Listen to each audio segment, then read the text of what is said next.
Welcome, listeners. This is Fret Talk number 44. I am your host, Mr. Budget Pedal Chap. Apparently, I can't speak this week, but it's not like it's a podcast or anything. You're joined by your regulars, Mr. Matt Quine. Good evening. Hello. How are you, Matt? Yeah, not too bad. Yourself? Yeah, I'm full of lurgy today, so I'm very much going to be relying on you to carry the weight of this podcast. Yeah, I'll do that on my hay fever ridden shoulders. Yeah, so this one's shaping up to be quite the spectacular this week. Yep, I'm sure it'll be fine. Yeah, we'll be fine. We've done worse. I'm sure. Yeah, we've had Drunk Matt, so... Yeah, Drunk Matt was a bad idea. Drunk Matt was a great idea. I like Drunk Matt. Yeah. So what you been up to this week, Matt? This week, I've made a lot of decisions that are things to buy, so I decided today that instead of using my Switchblade Plus, I'm going to buy a Strymon Flynn. And that's how I'm going to. That's how I'm going to split my signal. Okay. So hang on. So Switchblade probably about 30 quid, yeah. 22 quid I bought mine for. Okay. So 30 quid weren't too far off. Strymon Flint, yeah. Considerably more than 30 quid. £277 new on the Amazon website. So that is almost 10 times. That is, isn't it? It is. Wow. It is. And it'll sound 11 times better. Oh, it will. I mean, the EHX Switchblades has never been touted as a tonal solution, has it? No, it was an easy solution, but I haven't set on the Flint. I just kind of want a tremolo on my board, and you can never have too much reverb. So the Flint seemed the obvious choice. So then that would turn your setup from having one note, from 2 verbs to 3 verbs. Correct. But I might replace the Hoff Mini with the Flint, so it might still have 2 verbs. Okay. Yeah, because 3 reverbs is excessive, isn't it? Yeah, just a tad. Yeah, but for the sake of like having a panning tremolo, I think I'm on board with that. I do like it. Yeah, well, we've just had a message saying the gig that we're doing on the Saturday of Race Week, the one at the Hooded Ram tent, which is one of the outdoor gigs we're doing, they want us to go down at 3:00 in the afternoon to do our sound check rather than sound check before we go on, because there's 2 bands on before us, so they want us to go down, set our levels in the afternoon, and then just so we can literally just rock up. All they'll do is push our gear behind the curtain at the back of the stage. All we have to do is drag it out and then go straight on. And they've also asked for what they need to mic up, what they need for our mics out front and all that stuff. Yeah. And they said they did have capacity to run a stereo guitar rig in stereo through the PA. To which you sprouted a certain... kind of made me... I did. I may have ruined a pair of trousers, but so I was thinking about this, and then I was like, well, you know, the Hall of Fame is a good reverb, but I need something that's going to pong between, so I need to work out what the pong delay setting on the M5 is like, and whether I could set it up properly. But I think I'm going to have a ping-ponging delay, and then, I'm going to, mess with it, because the other guys in the band, as great as they all are, they like to mess about between songs, and I don't like that, so I'll just have some form of, ponging delay whilst they're messing about. And I think that'll be cool. That'll be the... That'll learn them. Yeah, exactly. And I'll behave like a giant child, because that's what I am, effectively. So I've decided that I probably am going to get a Flint. Yeah.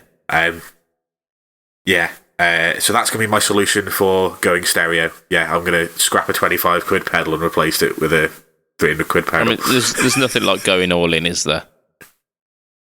Yeah, well, like I looked at getting a proper amp switcher, for 150 quid, and then I was like, yeah, but it does nothing. Whereas a Flint does two things. Yeah. And two things is better than a switch. So and they have been like incredibly popular amongst so many boards. Yeah, they like I looked at the Gear Exchange, and there isn't one single Flint on the Gear Exchange at the moment in the UK on the Facebook page. They hold their value really well. I mean, if you look on eBay, they're about 245 quid, which is like 25 quid or 40 quid, whatever it is, off the retail price. So they hold their value just because they're so popular. Yeah. Definitely. I mean, so yeah, your best bet to of when to buy them is when Boss released their when they released the DD500. You'd see all of the Strymon stuff. Yeah, and I'll have to look out, but I need to have it before sort of the end of May. Yeah, realistically. I mean, that's coming up as well, isn't it? So yeah, it's kind of like 2.5 weeks. Shit, man, it's coming around quickly. I'm like not prepared for this. In my head, it's like a month and a half away, and I've got plenty of time to prepare everything, and I just don't. But it's what it is. So yeah, that's the main thing I've decided on. I've also obviously I still haven't messaged Fletch about that wiring loom for the SG, which I need to sort out because I want to have the SG ready for TT week, because the fellow I bought it off plays in a band and was like, "Oh, it's not the best guitar in the world." So I want to show him that it is the best guitar. Yeah, well, I just want to show him that you can, sell a guitar or buy a guitar for 70 quid and make it a really good guitar without spending too much money on it. Yeah. I mean, it's not a ridiculous amount, is it? I think all in with this wiring loom, it'll come up short of 200 quid, which is nothing for a guitar. That ain't bad at all. That ain't bad. Yeah, so I've got that. I did a gig this weekend. Mm-hmm. What was this weekend? Oh my god! Well, it was just somebody's wedding. It was actually really good fun. Unfortunately, the weather was a bit rubbish because it's in a location that's really good if you get beautiful sunshine. Yeah. But unfortunately, we had a misty day on Saturday over here, so weather wasn't the best. But it just meant that everybody was inside for the whole thing. People were really drunk by the time we got there, which is the best thing in the world. So everyone was up dancing for the whole thing. It was a good laugh. Got some new songs in, some stuff that we haven't played before. So Seven Nation Army was in, which will go down a storm in TT. Got a Libertine song in that I'm not a big fan of, but again, it'll go down a storm in TT, and people seem to enjoy them. I just don't like Pete Doherty.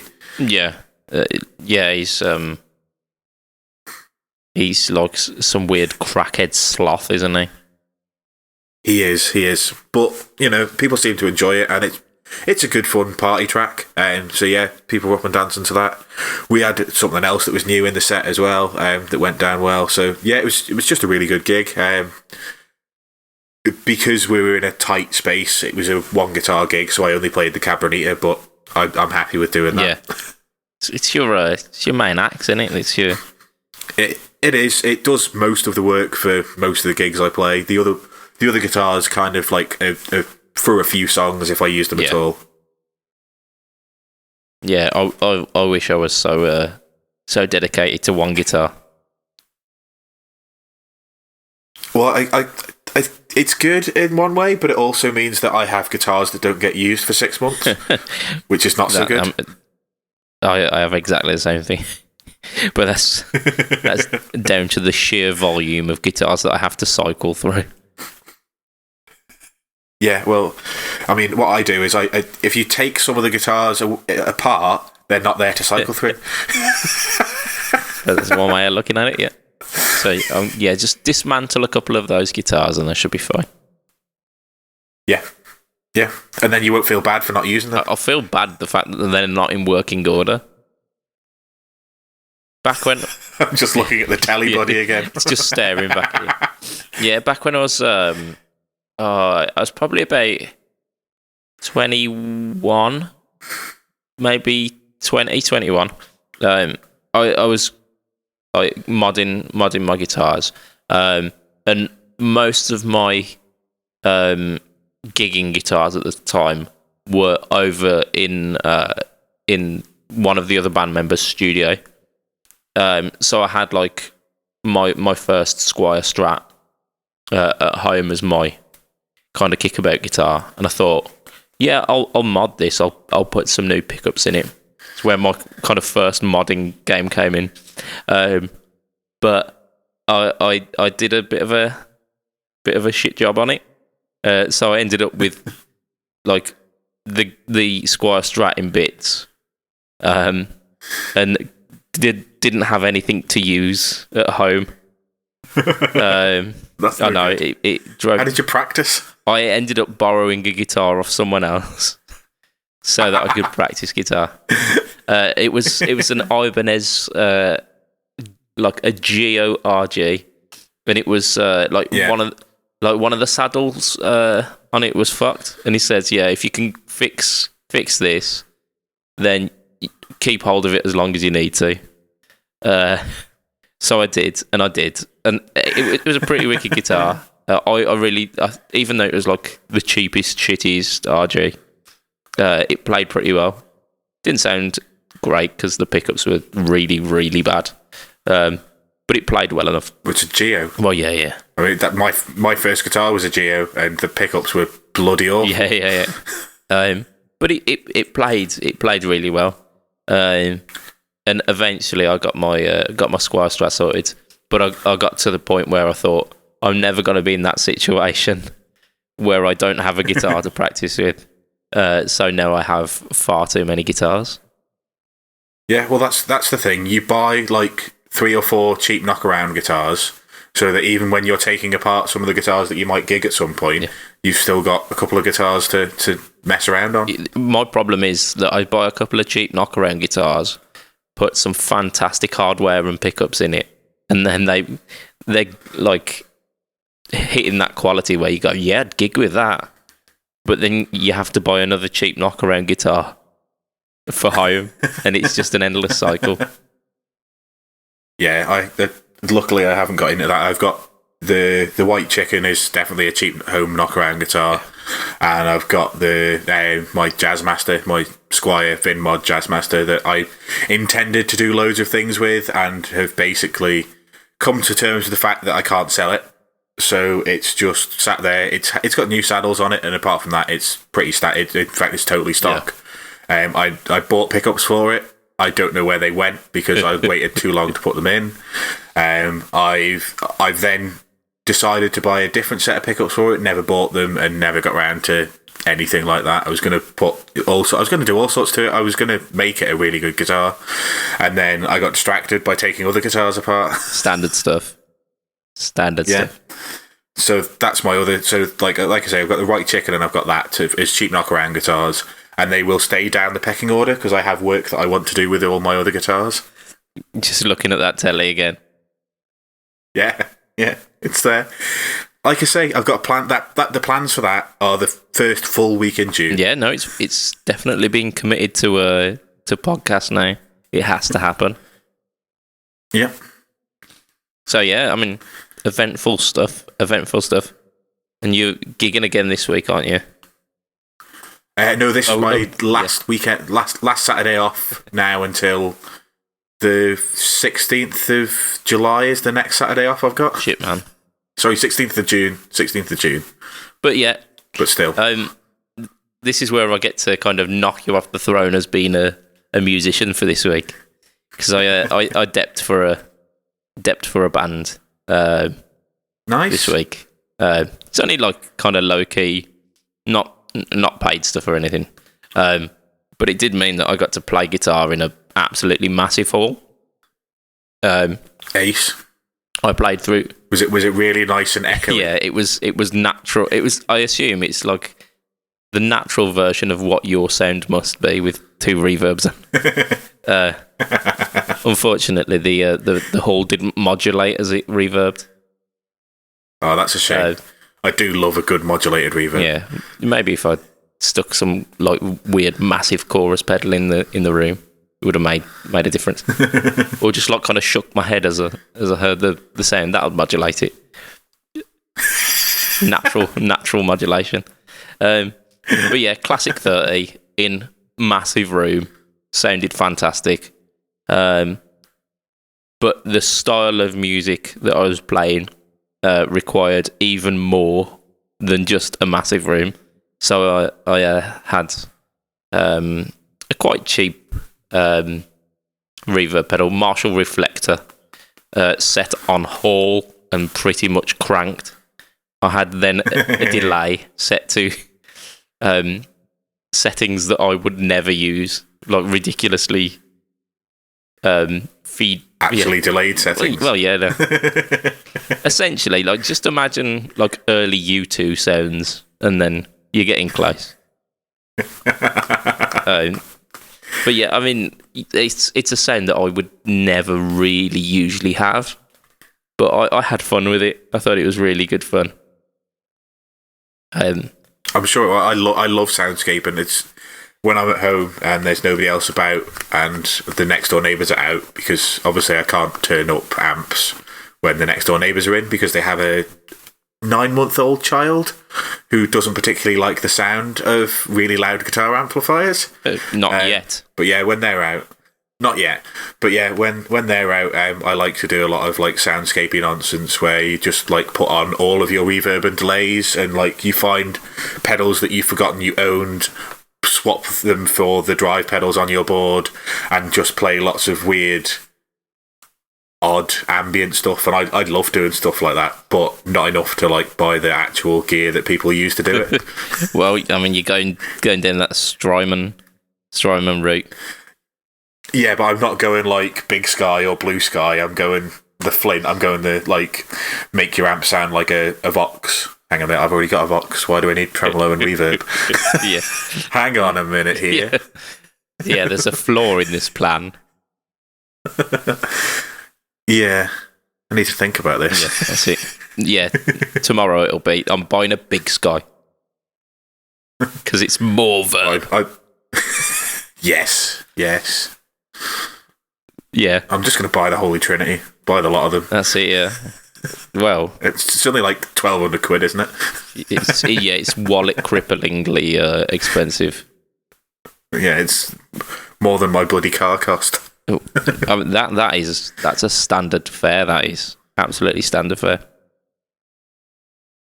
Yeah. So yeah, I did that. And the guitar that I used was the Variax Standard. However, I didn't use it like a Variax Standard at all. I essentially bought a Yamaha Pacifica to the gig because it sounded great. It sounded really good. Like the mag pickups were doing everything that I needed them to, and worked really well. Nice. Yeah, I think this. You see, it's not something that people usually talk about with those Variax standards, is it? They generally say, I don't ever use the magnetic stuff. I just use either the Les Paul sound or the Strat sound or the Tele sound or whatever, from the digital processing stuff. Yeah, strangely enough, that cropped up in the one of the Variax groups that I'm part of. Because I mean, if you own one, you've got to be part of the owners' club, haven't you? So you never see anyone who owns a Porsche without at least a Porsche hat. So yeah, I begrudgingly do still participate in those forums, and people were talking about that actually, mentioning there was a post saying, "Oh, does anyone actually use the mag pickups?" Or I was like, "Yes, me. I did that. I did that this week." You were the one person that waved your hand in a group of 20,000 people. No, to be fair, there were another couple of people who were putting their hands up. A lot of them were saying how they use, because there's a whole bunch of them who've gone the whole hog and go either like Pod XT Live or the Helix. So there's ways in which you can use that to blend mag sounds and Variax modelling sound as well. So they're saying they're doing a lot of that to kind of get you get a real clarity with that kind of stuff. Yeah, and these guys have got the JTVs as well, which arguably better sounding pickups and better instruments just all round. You'd hope so for the extra 800 quid that they cost. Yeah. They did do Korean ones, I think. But yeah, some of them were American made and pretty fine. Yes. But yeah, I mean, the Variax Standard ain't no slouch. It sounds great. Sounds absolutely great. And it's making me... I'm reaching for the Variax Standard more and more on the standard Strat sounds. It's making me think that I'm slowly becoming a Strat man. You mean a deluded idiot? You are wrong, man. I literally, I need to get a Strat in your hands and like literally Strat, very light overdrive with a mid hump, Tube Screamer maybe, or I'll mention one of the ones I use this week actually. Monojo. Yeah, the Mojo works quite well for it, but it's not quite got that mid honk that the Tube Screamer's got. Tube Screamers are absolutely fantastic for Strats. Right. Okay. So yeah, I don't think I had a Tube Screamer when I had my Strat. Well, there's your problem. Yeah, and to be fair, I have admitted recently that I actually need to get something with single coils, proper single coils in it, because I don't own it. Like we were talking before the cast, and I went, well, I've got this HH, and I've got this HH, and I've got this HH, and I've got this HH, but this HH, I've got this HH. Oh, and I've got the Cabronita, which is 2 Filtertrons. Yeah. Which, I mean, they kind of straddle the line, don't they, Filtertrons? Yeah, they're the blend between the two, but in a different way to a P90. Yeah, whereas the P90 is kind of more of a kind of humbucker voice because it's like a honk, like a real kind of mid-range honk. Yeah, I mean the way I've always heard, certainly in the Cabronita, the way I've always heard them described is a bit they're the twang but with an extra bang. It's a great marketing spiel, that is. Yeah, but I mean, it's true. Like you can, if you wind back the volume knob on the Cabronita, you can get almost a telly twang. Now it doesn't quite work because you've got the wrong saddles because it's all stainless steel bridge and it's a short bridge, so it's not like a proper telly bridge. But you still can get some of that like telly twang from them. Yeah, and as long as you're getting kind of most of the way there, I don't think anyone cares if it's fully. Yeah. I mean, there are telly aficionados. Theoretically, I should be one of them because I've got enough of them. But yeah, the telly twang has never been my. It's never been my cup of tea. Yeah, well, that's why you buy lots of Telecasters in it because you don't particularly like the telly sound. So you buy them so that you can change the tellies so that there's less tellies out there with the telly sound. I'm diluting them, yeah. No, for me, it's the telly neck pickup that like. I love the telly neck pickup. I love it to pieces. It's the covered pickup and being like a really thin magnet. It's so great. It's that thuddy, warm, thunky goodness.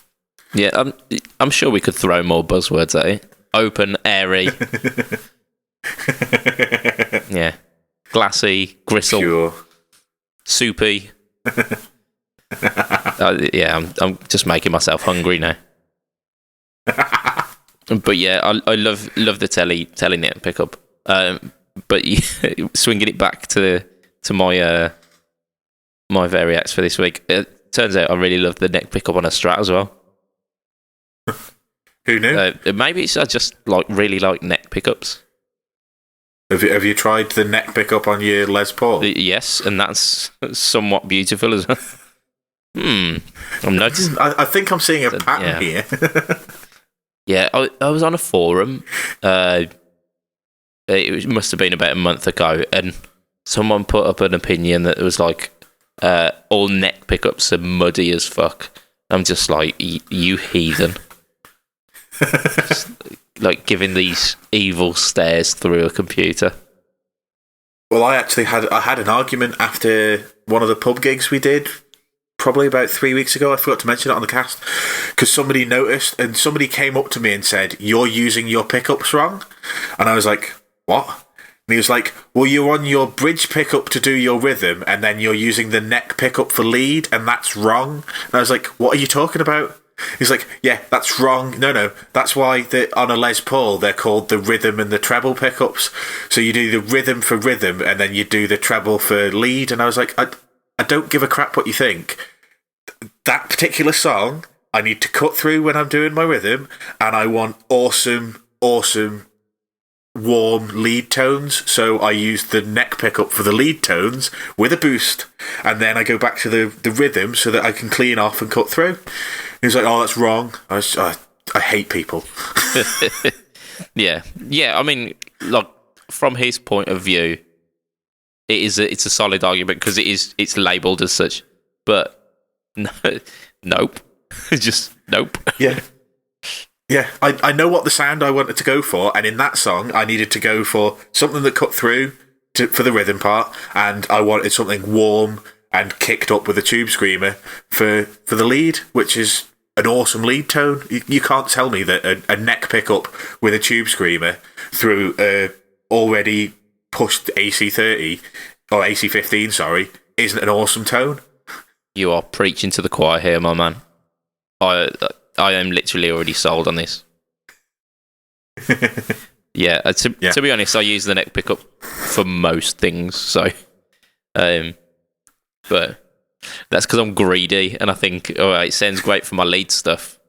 I'm sure I can get away with it with chords. Yeah. But yeah, neck pickups I'm just a absolutely massive advocate for. But yeah, like I mentioned a certain drive pedal that I use this week. In fact, I'm going to mention 2 drive pedals that I use this week. First of which is the Danelectro Cool Cat Distortion, which so I put a board together for this dep, and all of my other stuff, like my Mojos, were on other boards and whatnot. So I grabbed whatever I had kicking around, and I had a Hotone, Hot One, Hot Tone, Hotone, Blues, which is like a BD2 clone, which is better than a BD2, as a kind of almost doing the tube screamer thing, where it was kind of hitting a bit of a mid hump. Right. But then I needed something for like a slightly more driven sound, so I used this Cool Cat Distortion, which I don't know what it's supposed to be based on, but it's got a lot of gain on tap. But I had it where it was almost off, and it was just kind of lots of clean signal, little bit of grip being blended in, and it sounded fantastic. I love that sound. Like, I obviously not heard that particular pedal, but because I play in a covers band, you have to have certain drive sounds. But if I was going to play rhythm on anything, that's how I'd set up every single pedal. I'd literally just have mostly clean with just that little bit of grit pushing its way through. That's the best guitar sound there is. Yeah, and I have almost no doubts that I'll be doing a little spotlight on this one on my YouTube channel very soon, because it impressed me so much. I might not even cycle through all of the gain stages. I might just have it on that sweet spot. Yeah. And the best thing about it as well, the Cool Cat pedals look absolutely awesome. They're like these weird kind of spaceship shapes.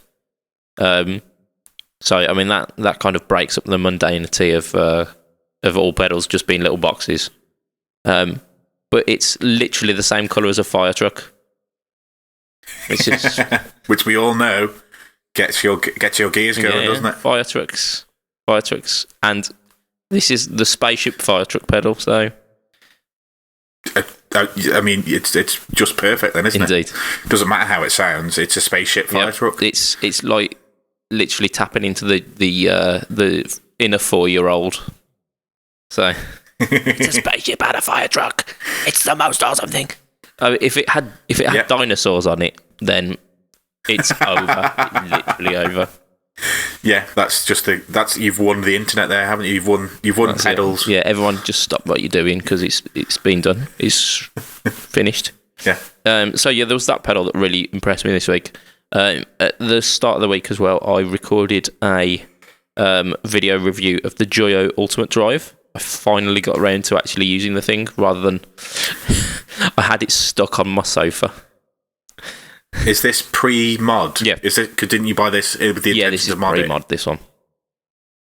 Because I watched that video this afternoon, and there's some really good sound to that pedal. I'm going to come across as a bit of a snob here, but I've never thought of buying Joyo pedals because, they've got that kind of... Everybody thinks of them as a cheap nothingness brand that, just make cheap, bad versions of actual pedals. Yeah. But that sounded really good. That's a really good pedal. Yeah, I mean, there's some diamonds in the range. The analog delay is brilliant. It is absolutely fantastic. Is that the one that's based on a carbon copy? we shan't say whether it is or it isn't, but it's in a kind of dark green enclosure. And yeah, the irony that it's a carbon copy of a carbon copy. But yeah, that one's brilliant. They do an analog chorus, which is based on the CE2. Is it the old 2-knob Boss chorus? Yeah, that's CE2, I think. Yeah. Because it's just got rate and speed, hasn't it? It doesn't do subtle. It does 80s, but it's like a really thick sounding chorus. It doesn't kind of shelf the bottom like some choruses do. It's the one that my chorus is based on, but what Analog Man did is they went, right, this needs a mix control, and that fixed it. Yeah. That I could see that being absolutely amazing. But yeah, there are some really good ones in the Joyo range. Apparently, their Tube Screamer, the Vintage Overdrive, is supposed to be good, so I might pick one of those up. But I heard great things about the Ultimate Drive, and the thing that put me off for so long is that it's got this like really goofy looking kind of Tengu face on it, which just. It makes it look just so cheap. So one of the mods that I will be doing on it is stripping it back, painting it in some awesome colour, and drawing a massive cock on it. That'll make it look expensive and boutique, won't it? If it's a massive golden shiny cock with a bit of click on it, should be fine. There you go, golden shiny cock. Yep. But yeah, the mods for it apparently are there to kind of reduce the sweep of the EQ, the tone, which is something that I'd like to do because it's kind of useful between like 1/3 and 2/3, and then anything above that it's too shrill. It's not shrill, but it's too toppy. And anything below is your blanket tone. And reducing the gain sweep as well, which, again, I think anything... Focus it in the way that you want anything over half was kind of not to my liking. Yeah, it was a little bit... It lost its way once you kind of got past, like, 1:15, or like about 2 o'clock-ish. Anything past that, for me, on your demo was a little bit... Yeah. And... For me, if I was using it, I'd be keeping it kind of... I did show recommended settings on it, actually. But I'd be keeping it you kind of like 9 o'clock on the clock face. So it's just about on. I will also try and fix some of the noise issues because it was a little bit noisy. Didn't come through too much on the video, but there's a bit more kind of background hum than there should be. So maybe just like switching out some simple components will clear that up. But I'll see what happens. I'll probably break it, to be honest, but who knows? But then you can fix it. Lots of swearing. Lots and lots of swearing. Your favourite? Indeed. I'm just going to check, see if I've done anything else this week. I don't think I have. Because, as we all know, I meticulously plan these episodes. Yeah. Meticulously. Yeah. There is something very exciting happening in the gear world. It was announced this week, and it's kind of happening over the next couple of weeks, I believe. I believe it's next week sometime. Oh, is it? I may have been speaking to the Guitar Geek about it. Do you want to tell us what this exciting news is? The exciting news is Thomann are inviting some very special YouTubers. I think it's a select list of 26 YouTubers to basically come into Thomann headquarters and play whatever they want and, interact with each other, make videos with each other, and just kind of do a YouTube extravaganza of their product and just get some awesome video content made so that we can all see what it's like at Thomann. I think, is it Thomann University 2018 they're calling it? Thomann Gearhead University. So it's a hashtag TGU. Yeah, and our good friend and sometimes co-host, the Guitar Geek, has got an invite. He's one of the lucky 26. He is, yes. And hats off to the man. He managed to keep the fact that this was a thing quiet until the release date. I know I would have definitely spoiled the crap out of this. But he stayed professional. And that's probably why, one of the many, many reasons why he was invited. And mine got lost in the post, Yeah. It's unfortunate, that, isn't it? It's okay. I mean, it's all the way from Germany. You got to expect the mail service gets some things wrong. So, yeah, I also know, but can't elaborate, that it's not just the YouTubers that are going to be there. There will be musicians there, but I can't tell you who. But I'll tell you after the cast. Awesome. But yeah, so our friend Mr. Andrew Ferris is going to be there. We've also got a fair few other YouTubers.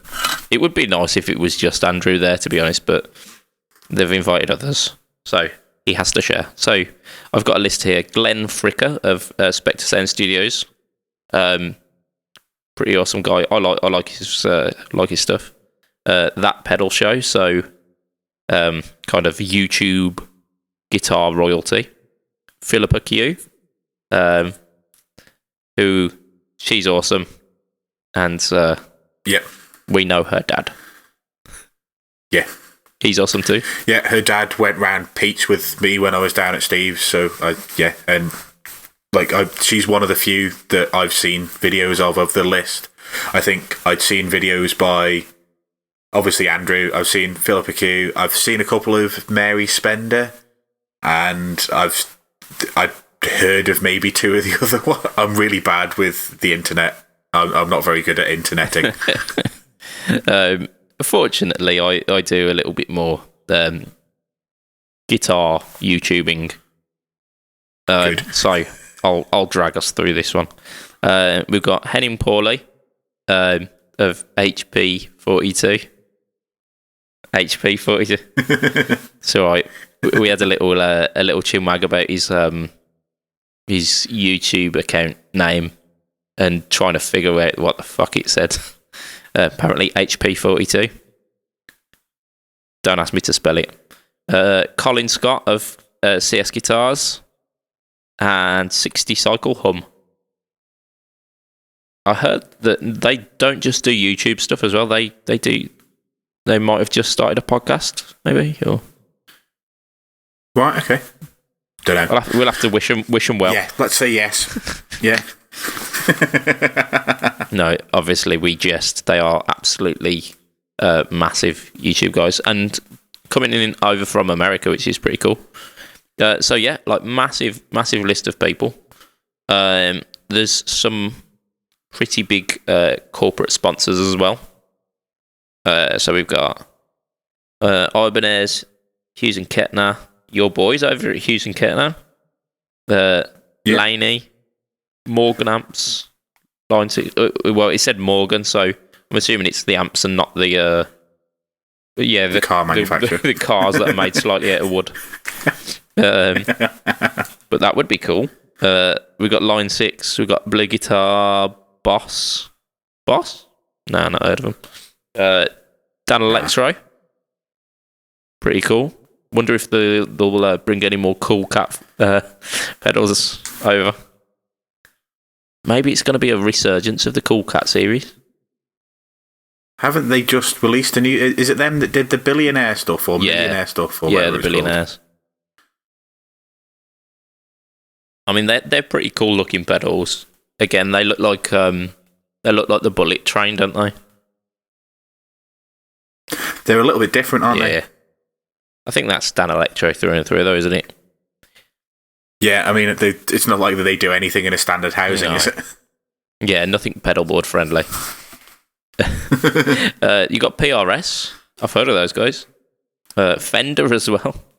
And Orange are the ones that stood out to me. There's many more, but from that we're getting it. There's not going to be like one push like there was at GitCon last year, because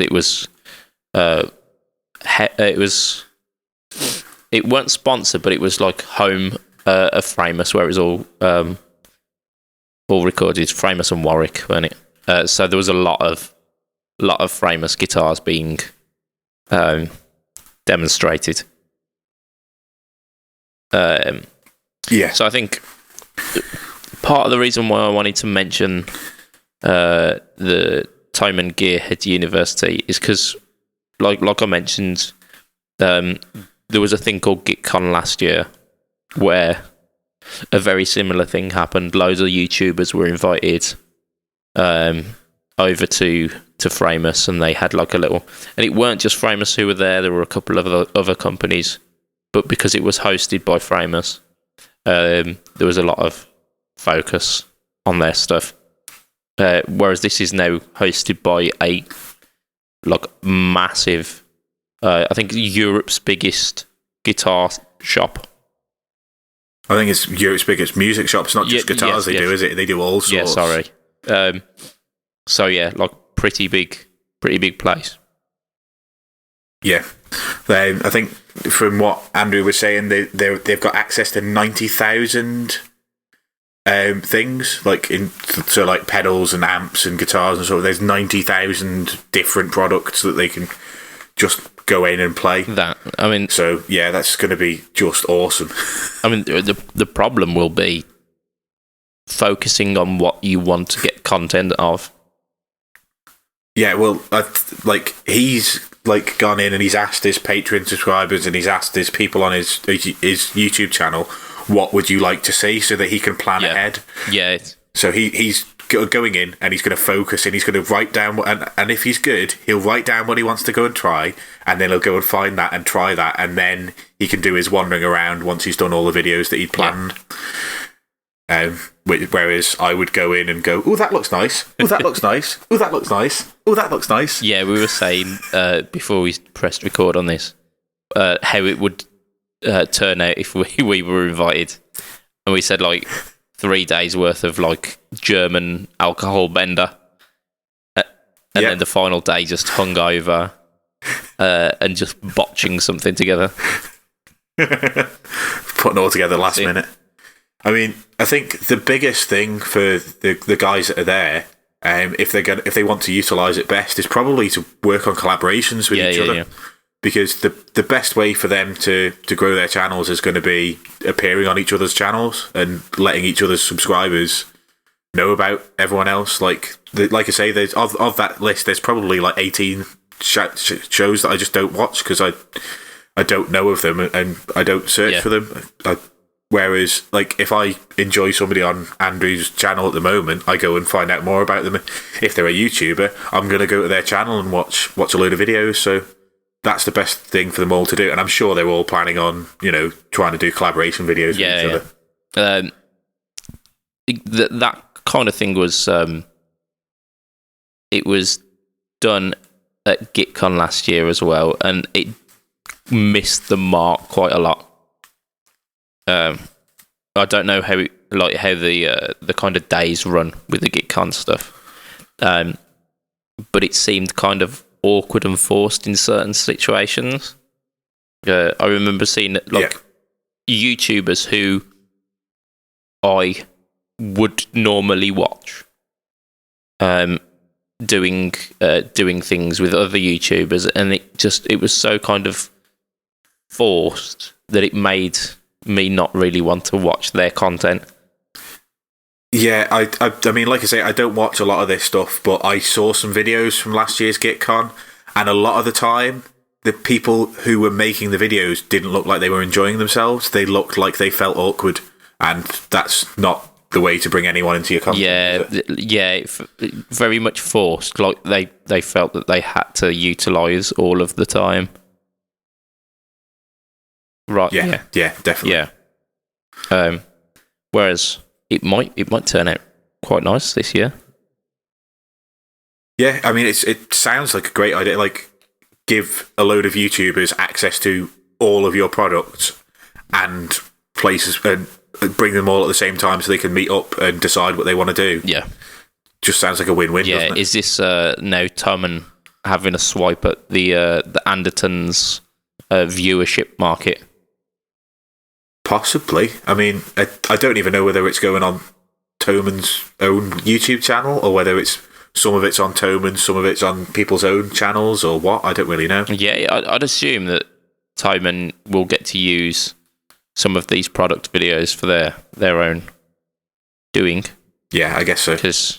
And that's, I hadn't even thought of that. And yeah, that'd be fantastic for them, wouldn't it? If you've got people who've already got hundreds of thousands of subscribers between them, all in your place playing your gear, people searching for their names, and they start finding your videos as well. That's going to be big for Toman. It's not like, I know they don't need it particularly, but yeah, it's a good market push, isn't it? It is. Yeah, so I mean, it's quite exciting stuff. I am holding out much more hope than I was this time last year for GitCon.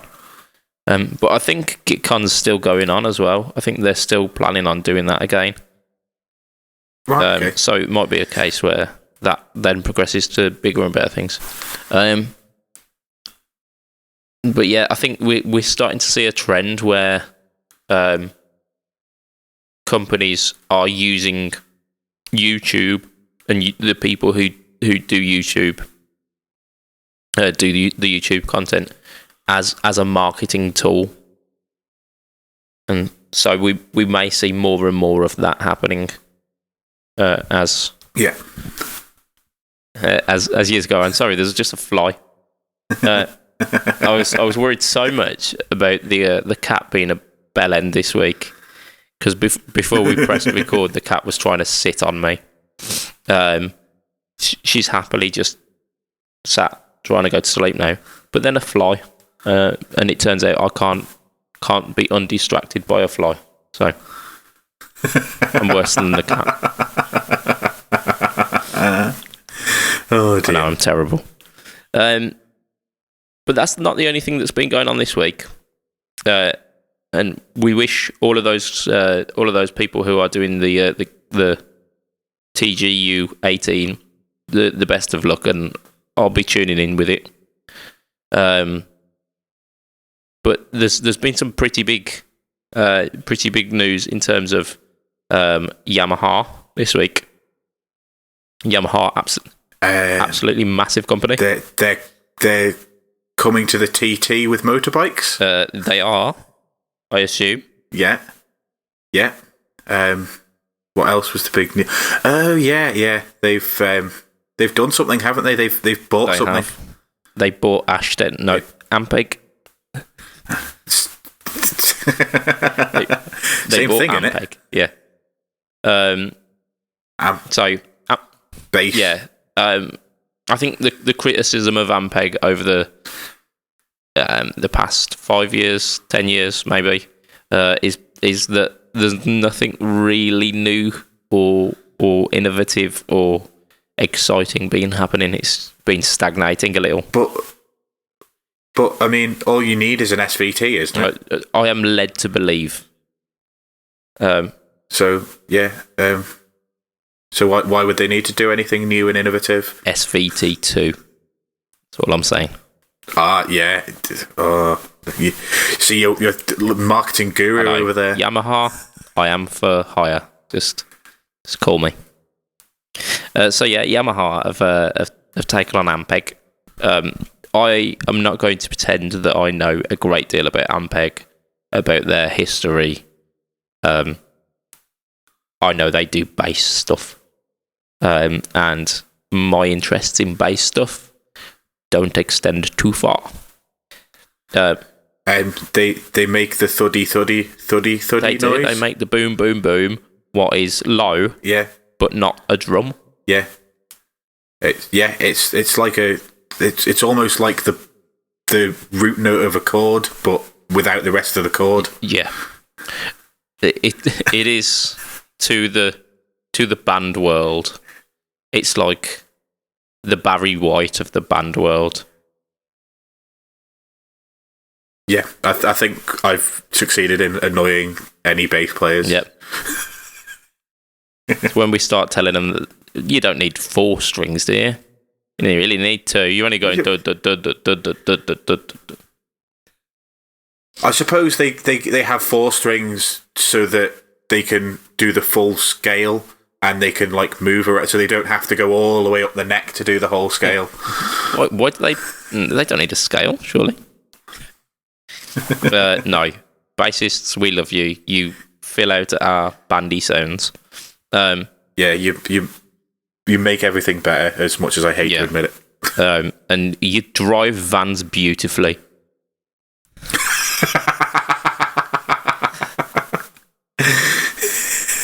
Oh, the cliches. They are the best, though. But yeah, I figured we'd talk about what Yamaha's kind of history with this kind of thing has been.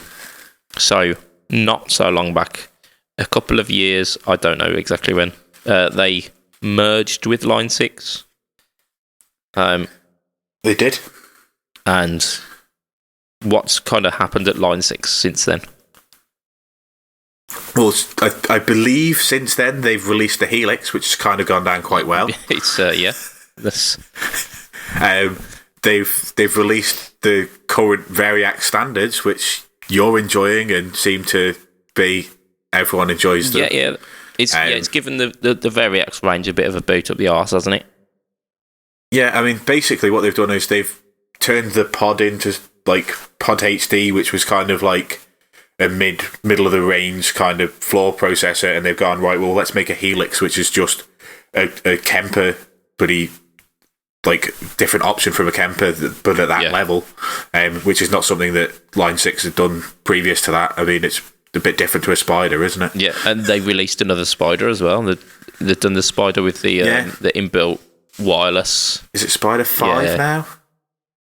And that was the first Spider in a while, wasn't it? Yeah, I think it was something like 15 years or something since the last one.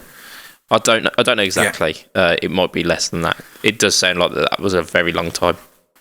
Yeah, but I mean, those the Variax, I think, has probably been the biggest. Maybe the Helix has probably been their biggest seller, but the Variax has been something that they've kind of come in and gone, right, let's stop with this JTV Variax technology. Let's make it a proper guitar that is affordable and that it does what we're supposed to do. Does what it's supposed to do. It's very much taking the software and the kind of concept behind it and putting it in people's hands. Because I think I picked mine up at something like 400 quid, and I think they're even less than that now. Yeah, which is just outrageous. Yeah, when you think of the prices of those JTVs when they were the USA ones. Oh yeah, you could talk in. I think it was getting up to about a couple of thousand quid. Yeah, I think it was 1899 is a figure in my head that sticks out. I can't remember what. That was definitely a Variax that I looked at on the internet at some point. Yeah, undoubtedly. And they had them bloody horrible headstocks back then. So yeah, I mean they essentially mashed the Yamaha Pacifica range, which has been a prestigious, not really the right word, but like a prolific range. Very very sturdy and dependable. A lot of people cite them as being the best beginner guitar. The Pacifica. I'm in that group. Yeah. The Pacifica was after my Geo. I had a Pacifica, and it did me right up until I started gigging. It would have happily gone through gigs with me. They're dependable, reliable. Didn't have any issues with it for the 7 years I had it. Nothing at all. Jack socket never fell out. Didn't have any cutouts in the electronics were fine. Everything was just as it should be, and it was a cracking guitar, and I really regret selling it. Yeah. I mean, I played a couple over my years, and they seemed fine. I didn't quite understand the neck profile of them. But the more that I've played them, the more comfortable they do feel. Yeah. So I mean, I actually made a profit on mine. I bought the 112V. I bought. We got on a deal because the new ones were coming out, so I got it for 129 quid instead of 199, which the new ones were out at. And then I sold it for 150 quid. Yeah, so that's what we call a flip there. Yeah. After 7 years of playing as well, so I got 7 years out of it and 30 quid. Not bad at all, not bad. So I mean, if they've managed to do that with Line 6, they weren't particularly struggling, I don't think, but they are very, very much in the forefront of the music scenes these days. I mean, if you go back to just before that, Line 6 were just that company that made the Spider and the Pod, weren't they? They weren't in any discussions about I want a piece of gigging gear. You didn't go, buy a Line 6 floor pod, did you? Yeah, I mean, they were always in studios, the pod rack units, and the DL4, is it? They'd appear on guitarist pedal boards, and to be honest, some of the Tone Core series, the Echo Park, apparently was supposed to be a really good one. But yeah, it was kind of, they were bubbling under the surface, and now they're very much at the forefront, aren't they? With the HX effects, the Helix LT as well, and like I say, the Variaxes as well. Yeah, you've just noticed that there's a podcat trying to get in on this sweet podcasting action. He loves it. God damn it! Oh well. Show must go on. I think we're at an hour, but we'll mention one thing more, which has been playing on your mind this week. It's been a recent release by a band that you quite like, isn't it, Matt? Yeah. So one of my favourite bands of all time is the Arctic Monkeys. As far as I'm concerned, their first album is the best album released since my birth, which was 1991, for those of you that want to put that into perspective. So I think the best album in the last 26 years is Whatever People Say I Am, That's What I'm Not by the Arctic Monkeys. It's a solid album. I absolutely loved that. I loved their most recent one. I can't even remember what it was called now. Was it just called AM? I don't know. I can't remember. Their second album was great. Their third album was a bit meh, and their fourth album was all right. But they've never released an album that I haven't at least liked 3 or 4 tracks on. Yeah. So I was really excited when they said they were releasing something this year. I then heard the name of the album, which is something like something Base Hotel and Casino, like Starfleet Base Hotel and Casino, or something stupid. Tranquility Base, that's it. And when I saw that, I thought, what the hell is going on here? I then very nearly bought tickets to see them in Sheffield later on this year, but was in a meeting at work when the tickets went live, and by the time I got out of the meeting, they were all sold out. And I'm kind of glad they were, because I bought the album this morning. I bought a copy from Amazon on CD, so that you get the digital copy on your phone straight away, and the CD is coming in the post.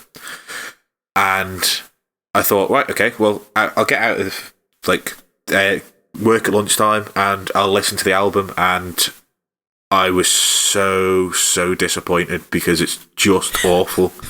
And it's not because it's not guitar music. Like, I don't mind if he's going to move away from guitar music and write good songs on the piano, that's fine. But what he's done is he's written shit songs on the piano. He's basically gone, how can I stroke my own ego? It's just all about Alex Turner. Yes. It's just poor. Like, there's not one redeeming song on there. There's not one. I've got another mate who would have gone to the Arctic Monkeys concert with me, who I would have been buying a ticket for, and we spoke for about 40 minutes on the phone, just complaining about this album. And he lives in Scotland now, so I see him, speak to him once every couple of months, and we spent the entire 40 minutes phone call ranting about how awful this was compared to the rest of the stuff that they've put out. I mean, I've not heard it yet, but I saw the album artwork, and I've heard the title of the album, and it makes me not want to even try. Just don't bother. It is exactly what you think. That's what it is. It is. It's just when you read that one of your favourite bands is releasing a new album, you get so hyped for it, and even things like the title aren't going to take that away from you. But then when you hear it and it's just dross, because that's what it is. There's people trying to tell me that it's David Bowie, he's been listening to David Bowie stuff, and he's just clearly taken influence from that. Piss off.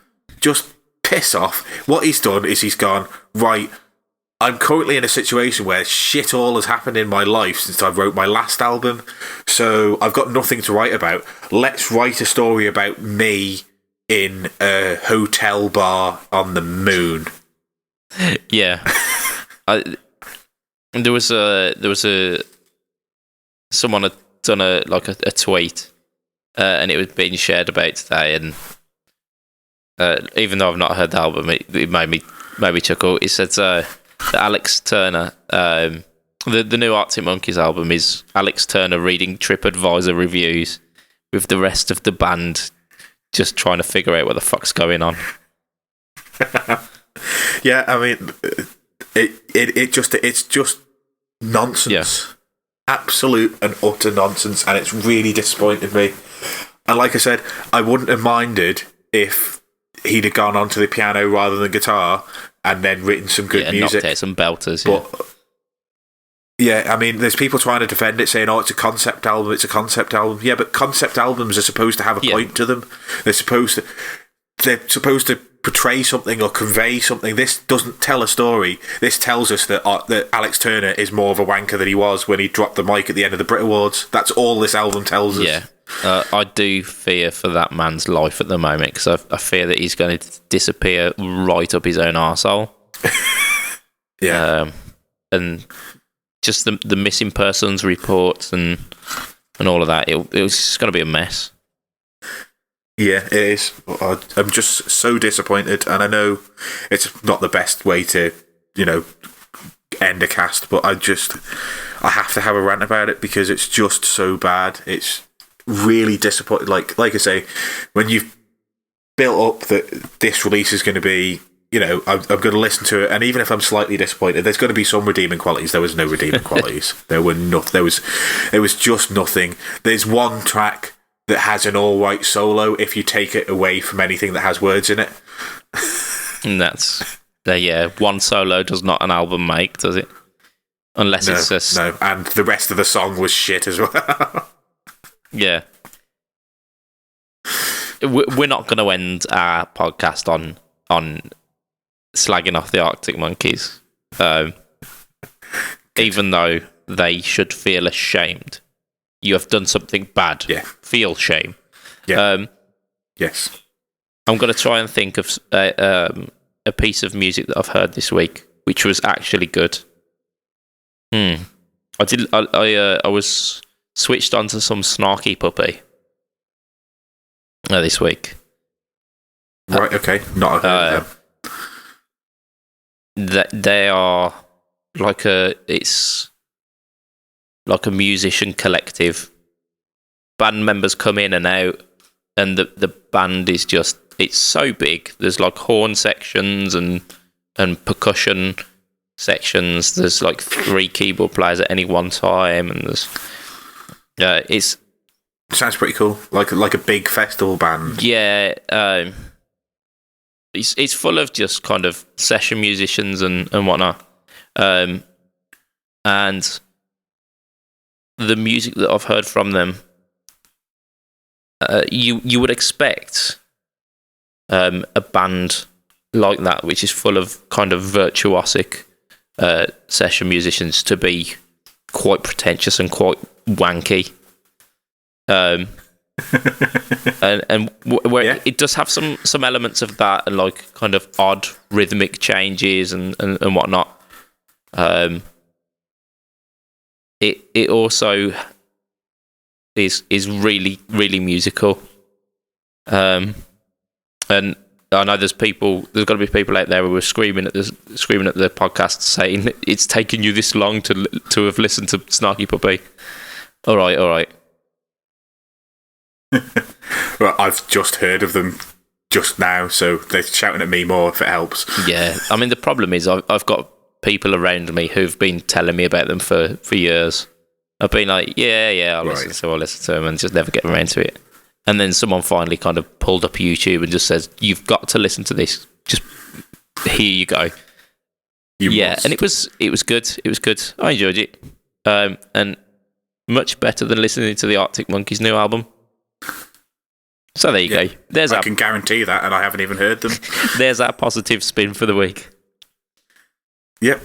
And finally, I haven't heard anything from Gibson this week, so no news is good news. Yeah, I mean, I don't think we'll hear anything now until chapter 12. 11 is heard. But not quite. Basically, they need a judge to sign off on them, because all they've done is applied for Chapter 11. They need to get Chapter 11 for this to have all made sense. We'll find out when the judge makes that decision, and I'm sure it'll be back in the news, and then you'll get a lot of people saying Gibson is now dead, and Gibson we'll tell them they're wrong. And Gibson undead. Zombie Gibson. Yeah. In fact, I have... are we at the end? Pretty much, yeah. Go on. Are we? So... I did mention last week that I'm shaving my head for charity. I've smashed my 250 quid target already, so I was aiming for 250. I've already done 407. Ooh. I also stupidly said if I broke 500 that I'd get my chest and legs waxed. So yeah, if you want to see that, not far to go now, and we're still like a week and a half away from it actually happening. And I just want to give a shout out to our good friend Josh Woods, who's donated all the way from the States. He got in touch with me after he donated as well, so I've been speaking to him about bits and bobs. But just you mentioning about Gibson reminded me that he's the one that tells us that we slag them off too much. Yeah, I mean, that has brought up 2 things. Number one, it was payday today for me, so expect a donation from that. I was planning on doing it before I fell asleep on the sofa this afternoon. So, yes, maybe by tomorrow. If I haven't, just give me a poke and I'll do it. And I was... the other day, I was thinking about Josh, actually. And it's been a while since I've had a chat with him. And we need to get him back on here, because... Yeah. We do. he's a cool guy, and he's bound to tell us how wrong we are about Gibson. Yeah.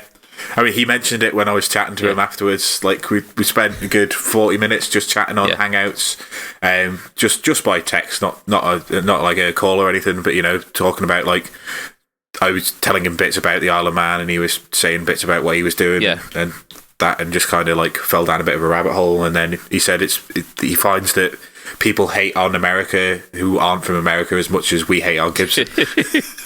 Yeah. So, yeah. We need to get him back on to kind of... We do. It'd be ace to have him back on. Love that guy. He's probably listening. I love you, man. Right, Matt, you're going to sign us out for this week. I hope I can do a better job than I did last week, because I kind of bossed it up last week. So if you want to get in touch with us about anything guitar related, the best place to do it is to go on your Facebook your Facebook page, search for us in the groups, and we'll be under the Fret Talk podcast. And that's the best place if you want to get any information from us, or if you want to find out anything, ask us any questions, get your name read out on the cast by asking a question, then that's the best place to do that. If you want to find the Budget Pedal Chap, you go to Instagram and you go Budget Pedal Chap. You go to YouTube and you search for the Budget Pedal Chap. You go to Facebook and you search for Budget Pedal Chap. And those are the best places to get in touch. Yeah. Is there one more? Am I forgetting something? No, not that I'm aware. Do I do anything else? Okay, good. No. No. I can't remember. No, YouTube, Facebook, okay, so you're not on the MySpace. You're not on the MySpace or the Bebo. I'm sure I will be on MySpace. I was talking to the missus about what was it? It was one of the ones before MySpace the other day. Oh, it made me feel so fucking old. To be fair, I never even had a MySpace. Shit, you're one of the lucky ones. Yeah. I had Bebo, and then I had Facebook, and that's kind of it. i5, that was one. Oh, fuck, man. There was a spate of, like, these shitty things, and then Facebook came along and just went, enough of that nonsense. Yeah. And then if you want to get in touch with me, my band is Switch IOM on Facebook. If you want to get in touch with me on Twitter, it's @heel_MattQ. And if you want to hear me rant about how shit wrestling is at the moment, listen to the Bad Bookers podcast that came out on Saturday, where we spent, I think, about an hour and 30 minutes, and I don't think we said one positive thing about the WWE, because Backlash was terrible. And if you want to hear more about that, then there's a good 20-minute Matt rant, like proper 20-minute Matt rant. We haven't had one of those on here for a while, actually. We haven't, but I just went off on one. It was the worst I couldn't imagine if we were back in the mid 2000s when pay-per-views were $60 or 50 quid. If I'd have paid 50 quid for the most recent pay-per-view, I'd have shot Vince McMahon in the head to steal my money back, because it was just dreadful. Absolutely dreadful. But yeah, if you want to hear all about my rants about that, and to be fair, the end of that podcast just descended into chaos because we all got the giggles over something, and then our host, Mr. Smoothman, tried to bring it all back together by everyone else just pissing themselves laughing. He just breathed in and out and then went, "So I've been Smoothman," and it just set the rest of us off again. And then there's a good another 2 or 3 minutes of us just creasing. It was a good fun episode. And yeah, if you don't take your wrestling too seriously, definitely check out the Bad Bookers Wrestling podcast. It's still on my list of things to do as well. That is, I'm going to do that this week. I'm going to do the Bad Bookers. I'm going to do the donation. Going to send a message to Josh. Oh, Guitar Geek as well. I need to order a Guitar Geek t-shirt. Yeah. Oh yeah, you do. They're awesome. I've got mine just out in the next room drying at the moment. Awesome. Yeah, because I said I would just a while ago. So yeah, that's been us for this week. It's been an awesome one. Just self-indulgence. Yeah. I'm sure people pay for that, don't they? get themselves in dungeons. Self-indulgent nonsense, but it's all good fun. I love podcasting. It's great. Yeah. It's my weekly therapy sessions. I now get 2 of them, which is 8. Indeed, yeah. You'd have to pay for this shit elsewhere, wouldn't you? Right. Yeah. It's sure to be like 400 quid. We're going to wrap it anyway because we're just rambling now. From myself, Mr. Budget Pedal Chap, from Mr. Matt Quine, it has been Fret Talk number 44. Have a good evening. Tatty boy. Good night. Ta-da. Tatty boy. Ta-da. Auf Wiedersehen, Pet.